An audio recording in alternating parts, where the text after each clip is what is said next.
Well, hello and welcome to the Inside View. Hello, Dennis. Good morning, Christian. Or should I say good afternoon? Well, yeah, afternoon for me, morning for you. Good So, day. good day. So, why don't you tell us a little bit about yourself? Wow. Where does one even begin? I'm I live in Concord, Massachusetts, just outside of Boston, Hmm. and I'm married. Have been in a relationship for 30 plus years, and we got married 5 years ago. So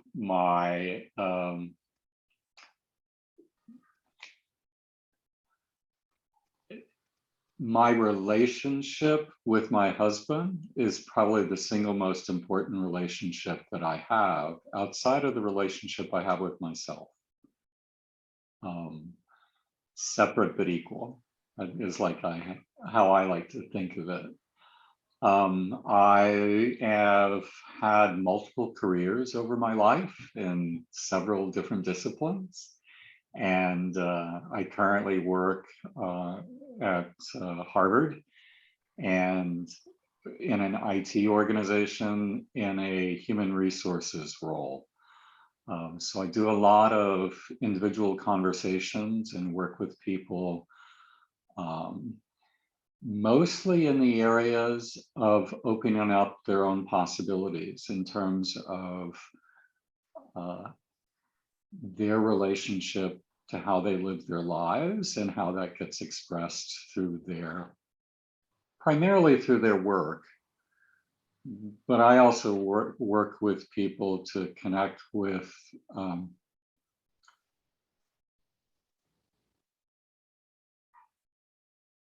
breaking the myth of compartmentalizing life, that I have a work persona, I have a relationship persona, I have a friend persona, I have a family persona, and that's Right. all a myth because you're one person.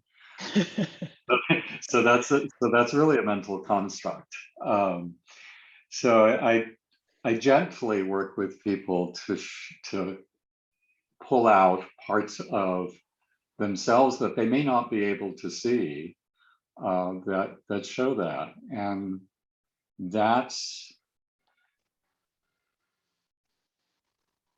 that's who I am today Mm, in a mm. way that's evolved over time. So because I have come from a place of certainly living, I think, a compartmentalized life Okay. for all kinds of different factors, woven to the multiple stories that exist about who I am, who I was, Mm, how I got mm. to today. So I have a lot of So, evidence of having lived that type of life and a, an awareness of how that has shown up and shows up in my life, because it's not a completely past experience. right, It's a very familiar place. right.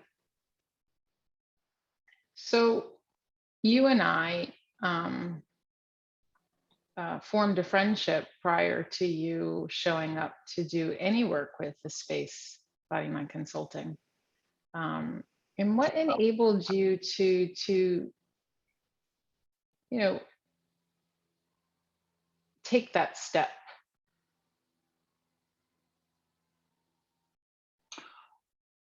It's a delicate balance when you have a friendship and then you begin to work with someone in a new capacity. Yeah, I think I'd like to describe it as, that's a wonderful question. I don't believe in all the time that we've known each other, we've actually spoken about this very um, topic. And so, wow. Um, Sorry to mean to take you off no, guard. no, it's so relevant. So when we met at a yoga Training. teacher training retreat. Mm-hmm. Um, I'm gonna guess it was somewhere around 100 people. Mm. Um, Handful of people I knew who came from the area and the studio that I had worked within. Um, so I just recall going into that experience completely excited, but totally wigged out and scared and self-doubt all around me. Mm.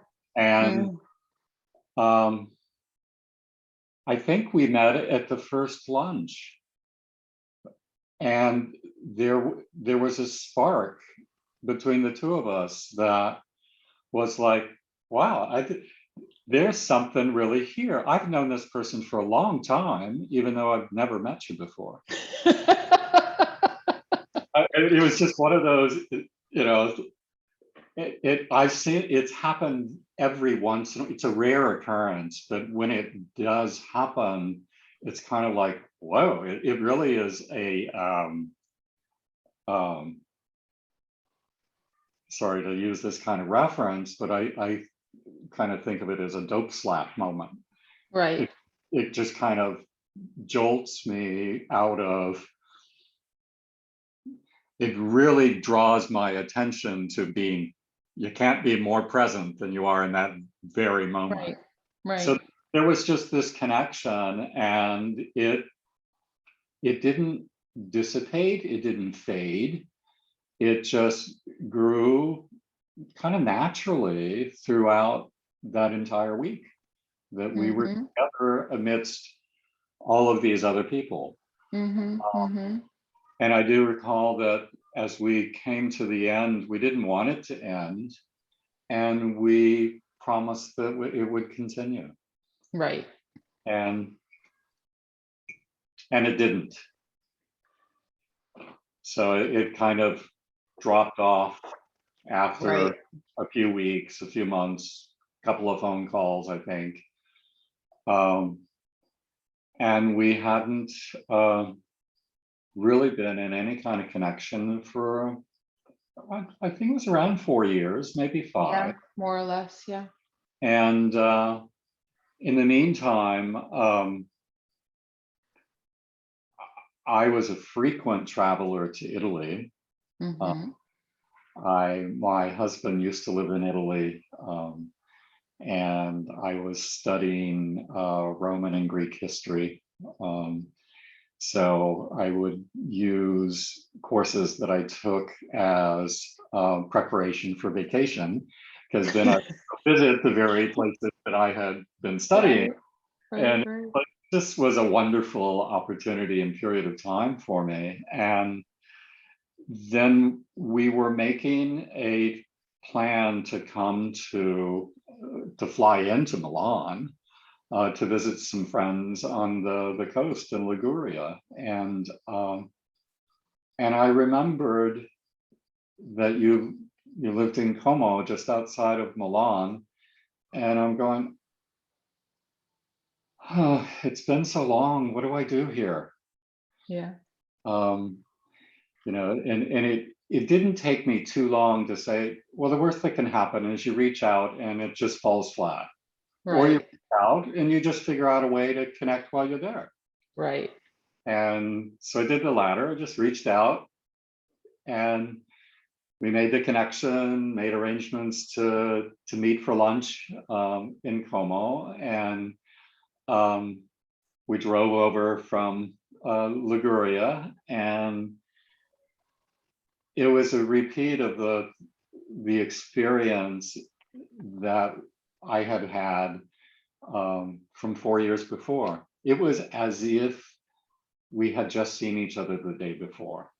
Like no time had passed. Yeah, it was just a natural and fun engagement. And that's when I first heard about, I saw your new studio and saw your former studio, but that was kind of just the physical setting context. So Right.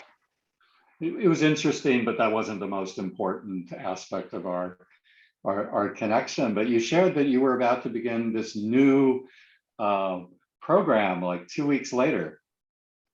And it was called Free to Breathe.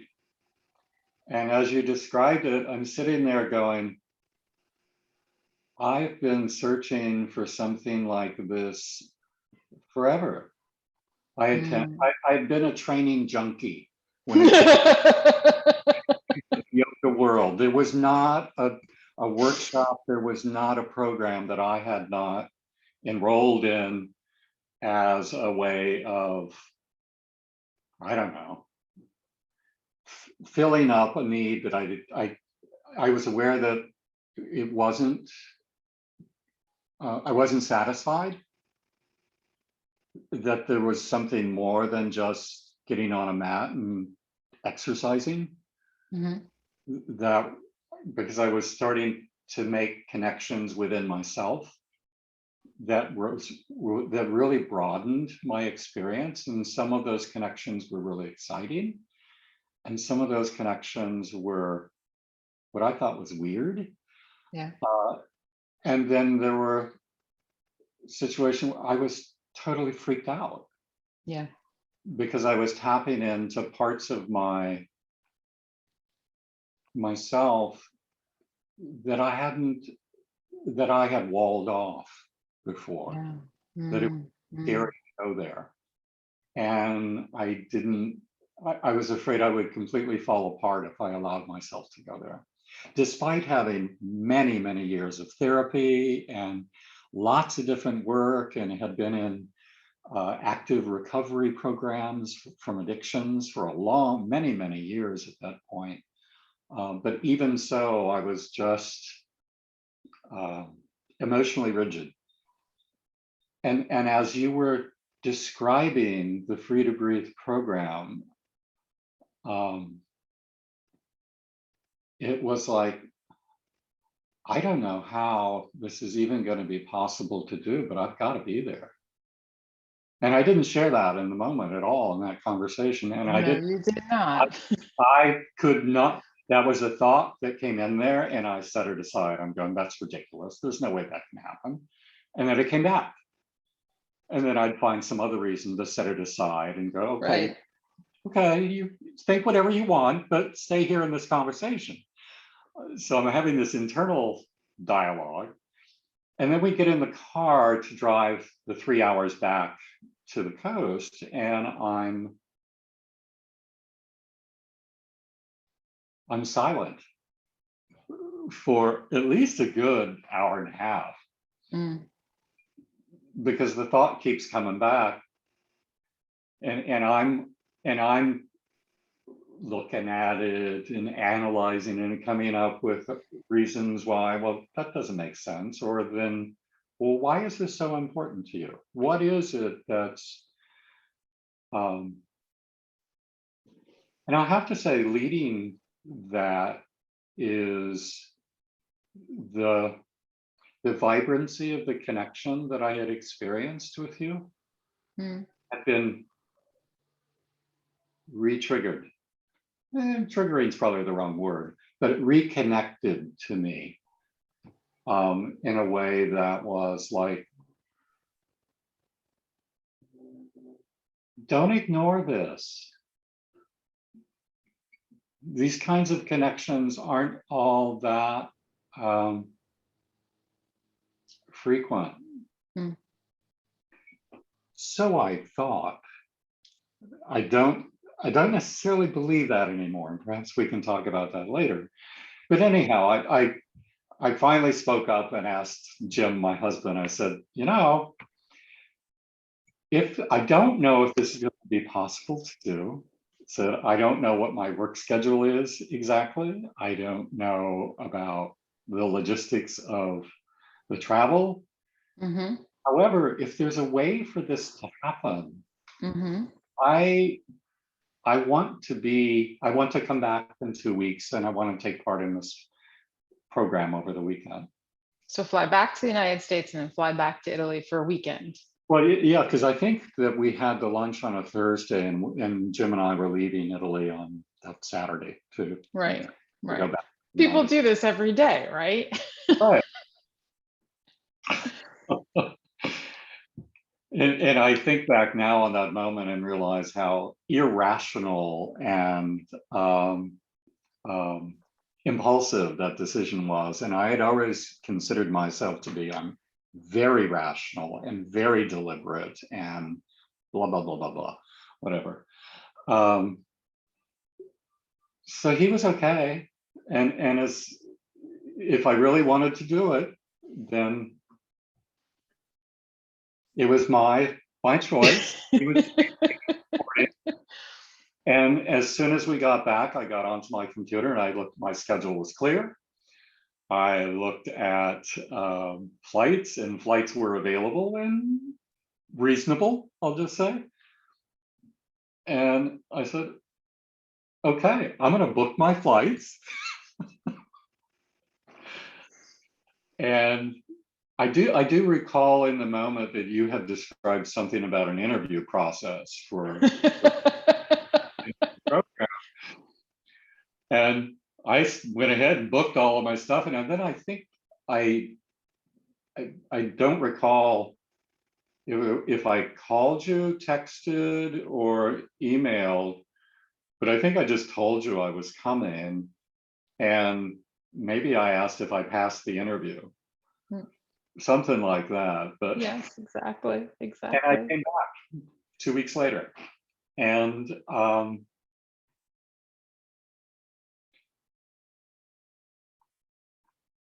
and I think I did Free to Breathe it in some level.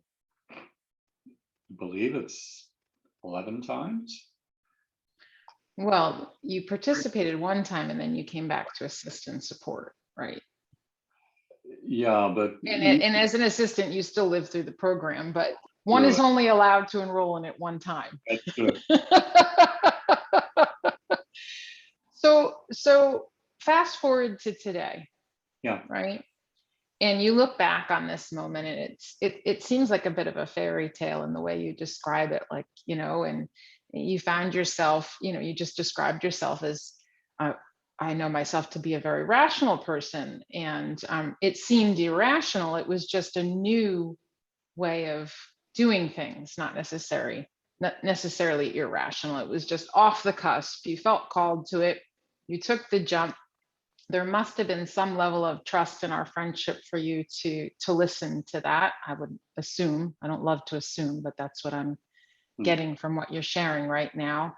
And if you think of where you were then and your growth process to now, can you walk us through the awakenings that you've had and how it's that original decision has now impacted your life today? Not just, you with yourself, but any level of your life that you'd like to speak to, whatever comes to mind. Yeah, I think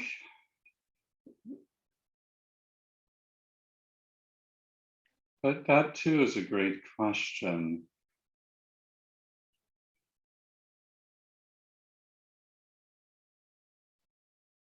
So so rather than living the story or the myth about how that happened, it wasn't the only time where I've been in an in the moment situation where something I had not at the least bit expected happens. Mm. And I allow myself the freedom to engage with the possibility that comes out of that moment. Mm-hmm. Mm-hmm.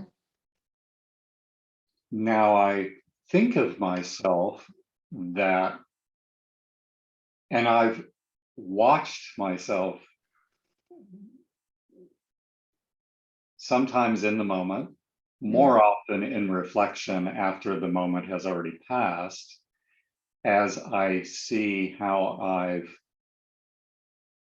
rationalized and built a long list of the reasons not to do something, as opposed to why not? Yeah. So the why not speaks to the willingness, not just the willingness, but it speaks to the awareness that there are other possibilities. And many of those possibilities, I don't even know what they are, nor do I need to know what they are. Now, it's taken Mm. me a long time to get to that last piece of needing to know. So, When you say long time, guesstimate, what are we talking?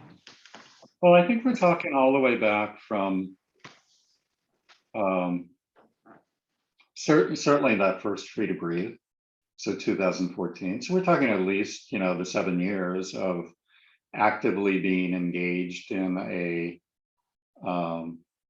in a conversation that enables seeing these types of patterns and ways of thinking. And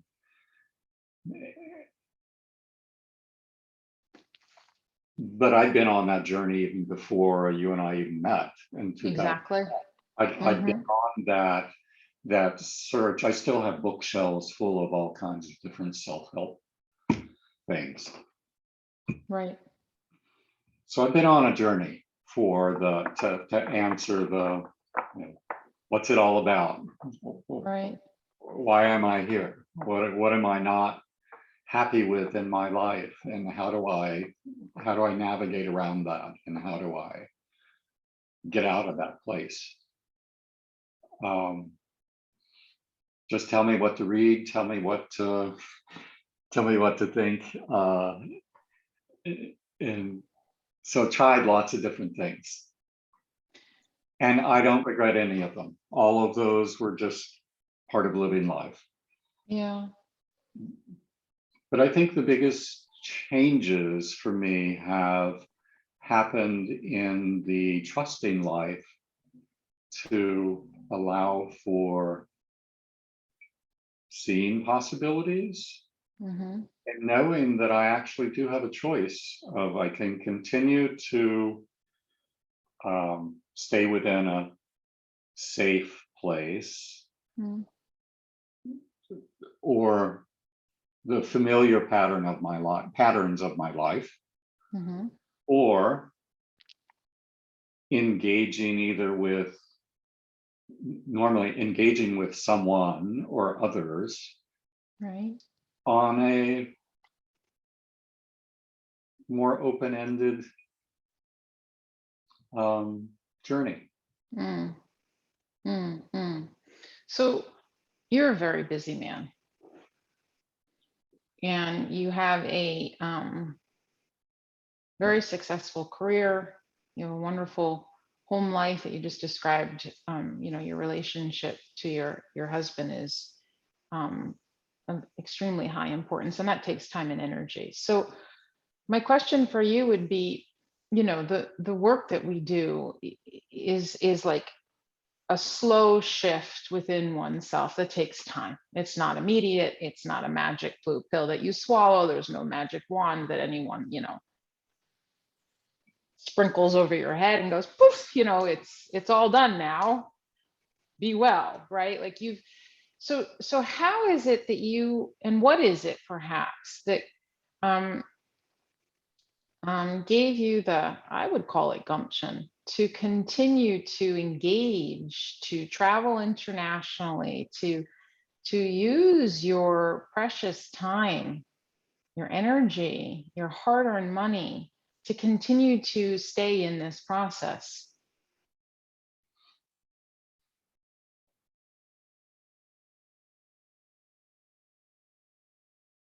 More often than not,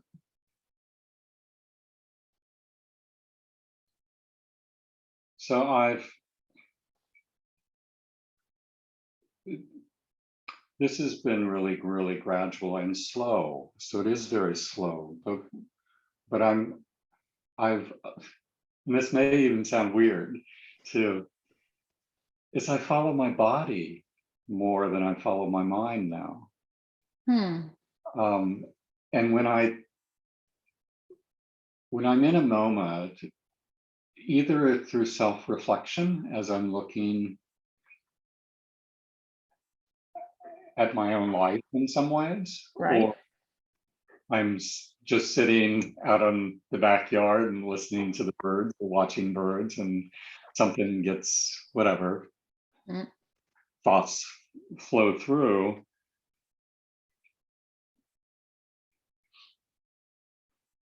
When I have one of those moments, more often than not, it is in some conversation with another person or other people, and I feel the prickliness begin on my skin, or the hairs stand up on the back of my neck. I've learned that that's something is really, it brings me into the present moment in a way that I haven't necessarily noticed before, but I'm having more and more of those kinds of episodes, and it's an attention getter. So it pulls me out of whatever the other busyness that I typically fill my life with to avoid whatever. I mean, it's just one of those patterns that I've come to recognize quite well. But I'm now starting to have more moments where I have this physical presence in some way that is I'll just call it an attention getter. Yeah, I I like that. choose rationally to ignore them, Mm. and maybe that's just a lost opportunity. But I find that life and the body don't necessarily forget those. Yeah. So they either linger in the moment or they come back at a completely different moment in a kind of tapping on the shoulder way. I'm here. I didn't go away. Hi. So, so if I may, Sure. as you have experienced in trying to share your experience with people around um, what you've gotten from the various work you've done with us, if there were somebody listening to our conversation right now and they don't really know what we're about, um, but they're drawn to it, there's something resonating for them, and they're not sure, they're like on the cusp. Should I engage? Should I follow my curiosity on what this body mind thing is they keep speaking to? And this, the word possibility is used all over the place, but um, what would you say to them? I think my first question would be, why not? Hmm. Life is short.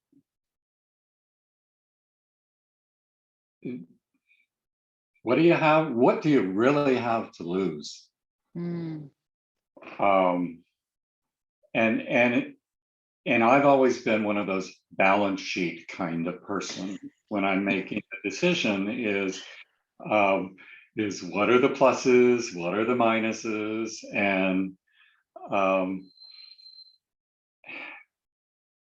and I actually try and do that less. So there are times in terms of work or making what there are times where that's really valuable to do that. Um, but when I'm in these moments of trying to decide, well, I'm intrigued by something. Do I really want to do that? Or here's an individual that I have some kind of connection to, and I really want to listen to where they're coming from in a way that it's less about where I'm coming from. Um, so so it's taking risks and stepping out of a comfort zone is actually stepping into life. Mm. You can't get closer to living and being in the present moment. Mm. So that's why I kind of describe my leading point now.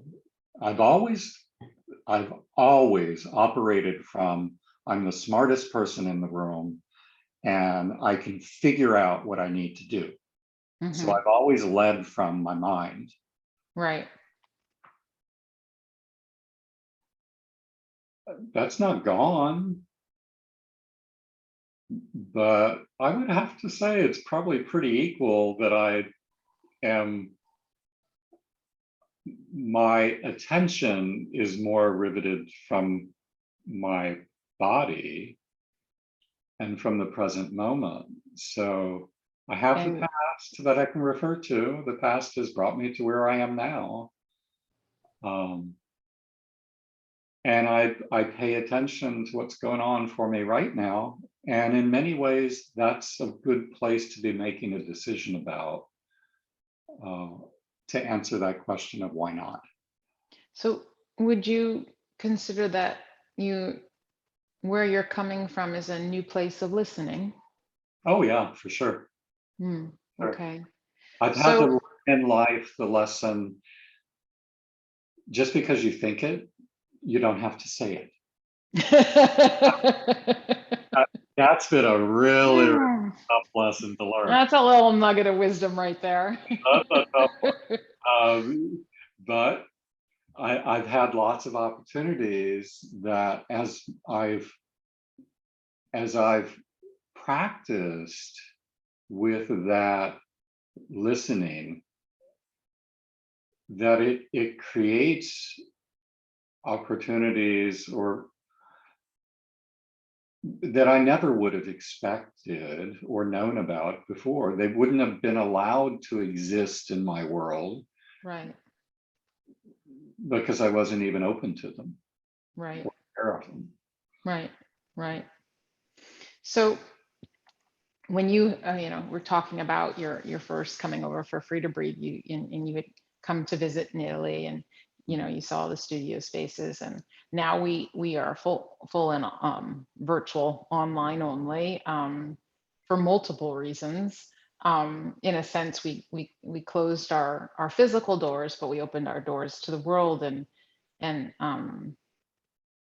now, no matter where one lives, they have access to working with us on many levels. Yeah, you used to come and do programs and go home, and now you can stay engaged as often as you want. Yeah, I mean, you even did going deeper online, which I think was your fifth program for going deeper, fifth time, I think it was. So yes. Yeah. So if somebody were to take a look at the different things we offer, right? There's so many things to choose from.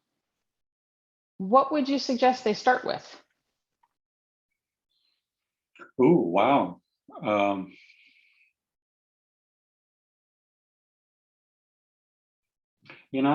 Anything. Just start. Anything, just start. Just start. Just start. Yeah, just start and follow from there. My experience is you probably will open up and do more. Try more. But it's so easy to stay in a place of indecision and just a kind of a stuckness. Yep. And so again, I keep coming back to that question about, well, why not? So in answer to that, which one do you pick? Doesn't matter. So you think everything we offer is accessible really to anyone where they are, if you're able to say that? Yes, I would. So you don't have to have had any previous experience or be at any on like quote unquote level. You can begin right from where you are now. And there is an incredible freedom and breath of fresh air in the approach that Space Body Mind takes compared to other. You're no longer a yoga studio. That's where it started. That's in correct. terms of offering, and yoga is a part of the offerings, but all of the material is accessible no matter where anybody is in their own journey through what we call life. Yeah. Um, and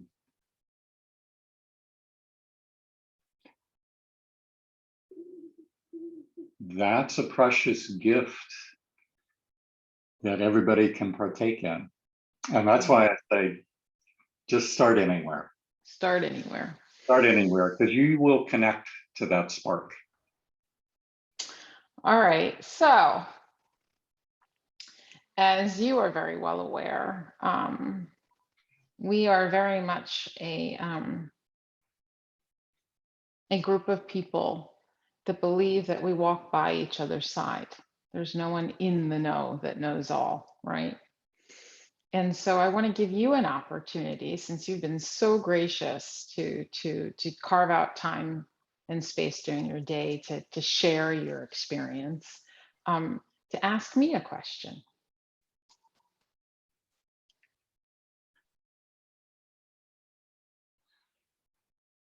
Wow.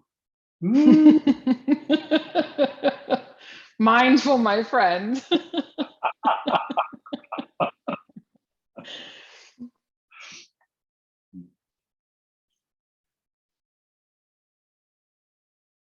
As you reflect on your own journey, Mm, and I think in particular, I'd like to focus it over the question in the time frame of the lockdown, the pandemic. How have you found for yourself that what's the biggest shift that's occurred for you? since the lockdown from the pandemic. Well, I think I know that I can speak from my own place that I had a lot of difficulty for the first many months, and I don't know how long it took, of really feeling isolated and cut off in so many ways. Mhm. Um, and it took me a while to adjust from that and just live. I'm just curious, did you have a similar experience for yourself? You know, And it's been how did that feel? Or yeah, yeah. You know, I think that's a really interesting question, because people's lockdowns, depending on where they were located on the planet, were quite different. Here in Italy, it got quite intense, on the level that, you know, there were times where I didn't see anyone, or I didn't use my voice all day unless I was actually leading online. And I myself had always been of the idea I would never do anything online. It was like something I wouldn't even consider, even if people were saying, please offer something also online. I was like, yeah, no, I don't do that. And you know, and today I hear a lot of people saying, yeah, I just can't do online. I need to get out of the house, and I need to be in a proper space, what have you. And I respect that. But at the same time, there's something about being with yourself, listening to your own breathing, creating a space within your own home to be with yourself. And when one feels challenged by that, to ask oneself, well, why is that? And maybe take a look at that rather than just sweeping it under the carpet. And in this time, since this pandemic is unfolded, and I don't mean any disrespect to all the people who have passed from it, and the challenges that it has brought about in the world on multiple levels. But in many ways, I've experienced it as a gift. Strangely enough, it put me in a place of choosing to use the time to do some really deep work on myself. It also forced my hand on trying new things. And over this last almost 2 years now, at least for us, come February, um, to learn new skill sets, to put aside what I thought things should look like, find new ways to create connection with other human beings. And I've surprised myself, and it's been wonderful to be able to connect in at any time without ever having to get on an airplane. And to be in rich and deep and life-giving conversation with people who are really interested in their own growth, no matter where they are in their life. And so I have just continually met the most incredible human beings that if I had never gone online, it would not have been possible. And, you know, with my background in language, actually, I never imagined that I would be leading simultaneous bilingual classes or conversations with people. You know, it was just not something that had ever crossed my mind. And so it's just been this, I'm now coming from this place of deep, deep curiosity on a daily basis. Like, well, I wonder what today's going to look like. And I wonder what's going to happen. Because, you know, in theory, there are philosophies out there that talk about, you know, all we have is now. And we all more or less understand that, but do we actually live that? And I think one of the things that I've had to practice quite a bit has been if I don't stay in the now, then I'm challenged. If I look too far into the future, I have this experience like, I don't know if I can breathe right now. And so keep coming back to the now and continue to put into practices on a whole new level of things that I have studied my whole lifetime. You know, did that answer your question? Yeah, that was, this could enable a whole nother so, but just to reinforce that, as I was listening to you speak, I was recalling the last program that I participated in, which was in May. Mm. And I think there was not quite 15 people, but close to that. Mm. And there were people in Como, there were people in Italy, there was somebody from California, I was here from the Boston area, there were people from New Orleans, there were people in London, in England, people from all over the world. And it was as if we were all present together in one place. And we were physically in different places, but we were all together in one place. Yeah. And in a engaging, enriching conversation and experience. Mm. So I think that speaks to what you were talking about in terms of the ability to stay in the moment. Yeah. And to try new things. Yep. Yep. Yep. Eternal studentship. Right. Eternal studentship. Yeah. Yeah. So I want to thank you for taking this time to share with us so generously. And I do hope that you'll be willing to come back and have conversations around other things at some point. I'm totally game. Okay. Thank you for the invitation. It's been. You're welcome. Thank you, Dennis. Thank you, Christian.